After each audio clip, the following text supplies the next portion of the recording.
Hey, and welcome. My name is Ganesh. I'm from learnenglishlab.com, and in today's lesson, I'm going to teach you 10 idioms based on clothes. Now, today I have for you a wide selection of clothing idioms ranging from caps to shirts to pants to shoes. And if you like idioms, I think you'll enjoy this lesson. All right, let's get started. Our first idiom is to be cut from the same cloth. If two people or two things are cut from the same cloth, then that means they're very similar or they have a lot of similarities. For example, if I said, Henry and his wife are cut from the same cloth, that means Henry and his wife are very similar in some ways.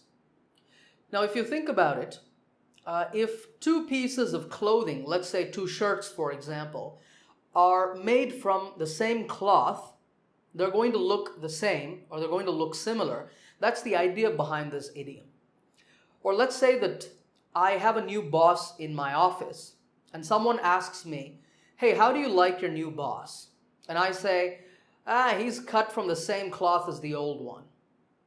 Now you can tell that I'm saying that a little negatively, but what I'm saying is that he's just like the old boss. Okay, that's the idiom cut from the same cloth. The next idiom is dressed to kill. Well, it's a very interesting sounding idiom. Now, if you are dressed to kill, then you're wearing very stylish or attractive clothing. Now, this idiom doesn't have anything to do with actually killing people. The idea is that someone is wearing clothing that's so attractive that they can kill people just with their looks or with how they look. They're looking that attractive. Yeah, I know it sounds like that doesn't make a lot of sense, but that is the idiom. Now, I have a colleague named Harriet in my office, and Harriet doesn't usually wear very fancy clothing. She wears very normal, regular clothing. But one time, we had a party at our office, and on that evening, Harriet was dressed to kill. I mean, she was wearing really attractive or stylish clothing, and nobody expected that. All right, the next two idioms have to do with things that you wear on your head, hats and caps. The first one is at the drop of a hat. Now, if you do something at the drop of a hat, then that means you do it immediately or without thinking about it. I say this about my sister all the time. Now, my sister loves to buy things online, but often she'll just be surfing the internet, like she'll be reading about something, and she'll see an ad about some product, and without even thinking about it, she'll click on it and buy that thing.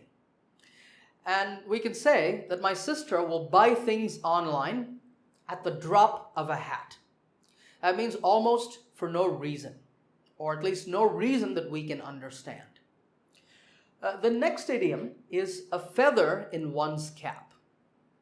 One's over here means that you can say my cap or your cap, his or her cap. You can put any person in that place.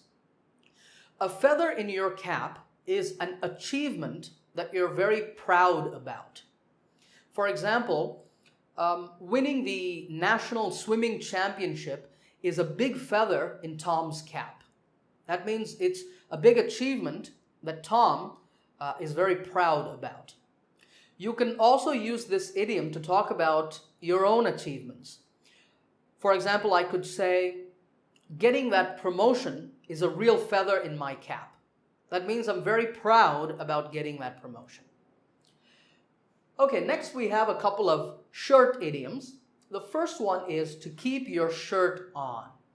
I really like saying this to people because it sounds really funny.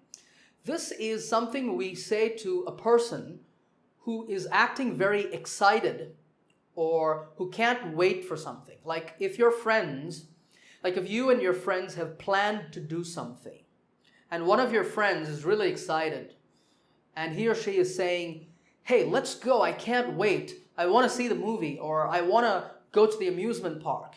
You can say, hey, keep your shirt on. That means you're telling them to stay calm or relaxed. It's almost as if they're going to get so excited and they're going to rip their shirt apart like a gorilla or something.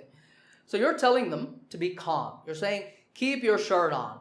Say that next time to one of your friends who's acting really excited. But remember not to say this to your boss because it's a really informal idiom. Don't say it to your boss or to your teachers because they might think it's a little rude. But definitely say it to one of your friends. All right. The next idiom is to roll up one's sleeves. Now I can't do it because I'm not wearing full sleeves. But if you were wearing a shirt with that had full sleeves, you could roll up your sleeves. Now, when would you roll up your sleeves? You would roll up your sleeves if you were getting ready to do some hard work. So when you tell somebody to roll up their sleeves, you're telling them that they should work hard or get ready to work hard. Now, I remember my grandmother used to say this to me when I was a little kid. When I was in school, I used to hate doing homework. Who doesn't, right? Everybody hates homework. But my grandmother would come to me and say, if you want to get good grades at school, you should roll up your sleeves and do your homework. What she meant was not to actually roll up my sleeves, but she was just telling me that I needed to work hard. So when you need to encourage other people to work hard, even as a team, for example, you can say, hey everyone, we need to roll up our sleeves and get this thing done. All right. Let's now look at a couple of pants idioms. This idiom is one of the funniest idioms you will ever hear, and that is to have ants in your pants. Now, first of all, just think of what that would feel like if you actually had ants inside your pants. They'd be biting you, right? And you would feel very, very uncomfortable. You would probably be running around or jumping around just trying to get your pants off. If you have ants in your pants, that means that you're worried or you're anxious or nervous about something. I said this one time in my office. I have a colleague named Frank who was just walking around and he was looking very nervous and he was sweating. So another colleague asked me, hey, what's up with Frank? Meaning, what's wrong with him? And I said, oh, he has ants in his pants because he has a big presentation today in front of the whole board of directors. So that's why he's like that. I said he has ants in his pants to mean that he's very nervous about the big presentation. Okay, the next is to bore the pants off someone. To bore the pants off someone means to be very boring. Imagine that somebody was talking to you and you got so bored by what they were saying that you got really sleepy and your pants fell off. Now you might be thinking, why would my pants fall off? That's a good question. I don't know the answer to that, but it's a really funny thing to say and it can be a very useful idiom. Now the other day, I met one of my neighbors. She's a lady named Emma. Now we live in the same apartment complex. I had just gone shopping for groceries and I ran into her like at the entrance of the apartment complex. She started talking to me and she bored the pants off of me for 2 hours. She just kept talking and talking and talking and I just wanted to get out of there. Okay. You can also use this idiom, like if you go to an event and you want to say that the event was boring, you can say, I went to this music concert and the band bored the pants off the audience, meaning they were really, really boring. Their music was terrible. Maybe one of your teachers bores the pants off of your entire class. Just remember that you cannot say this about me. You can say this about your other teachers. Just kidding. All right, the next couple of idioms are shoes idioms. The first is to be in someone's shoes. Now, if you are in someone's shoes, or if you put yourself in someone's shoes, that means you're trying to understand their situation. You are imagining being in their place, and you're trying to see the world from their eyes. We usually use this idiom when someone is criticizing another person. Like, for example, if someone is criticizing you, they're saying, you made a bad decision, I can't believe you did that. You can say, hey, put yourself in my shoes, what would you have done? So you're telling that other person to understand your situation.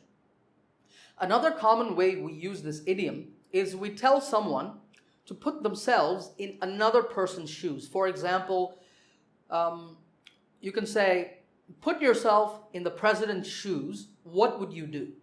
So you're asking, what do you think is the right course of action for the president? What should the president do?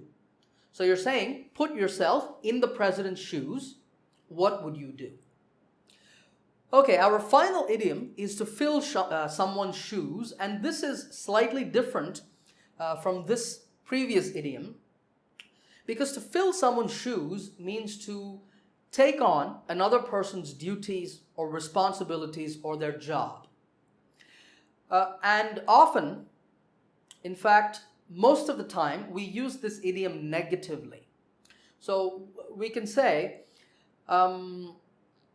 Carolyn just resigned from her post as a manager, and I don't know who can fill Carolyn's shoes.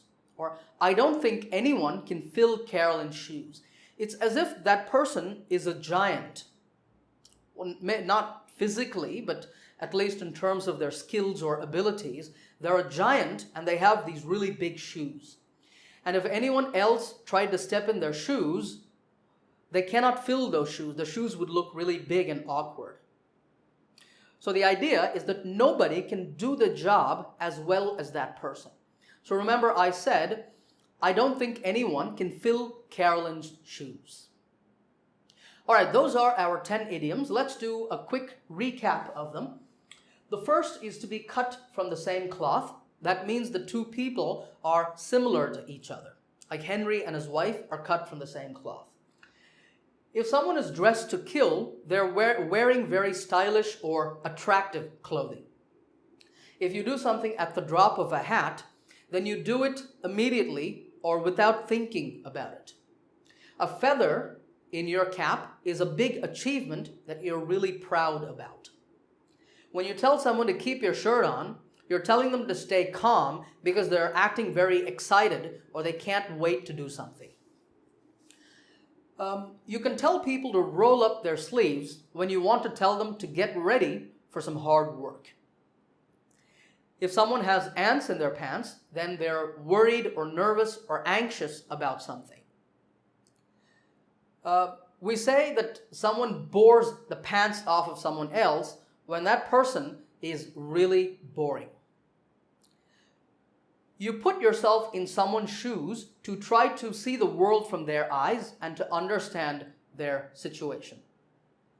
And finally, to fill someone's shoes means to take on someone else's duties or responsibilities or their job. And remember that we often use this in the negative. All right, I hope you enjoyed this lesson. Don't forget to subscribe to this channel. I have a lot of new lessons coming for you, and I'll see you in another lesson soon.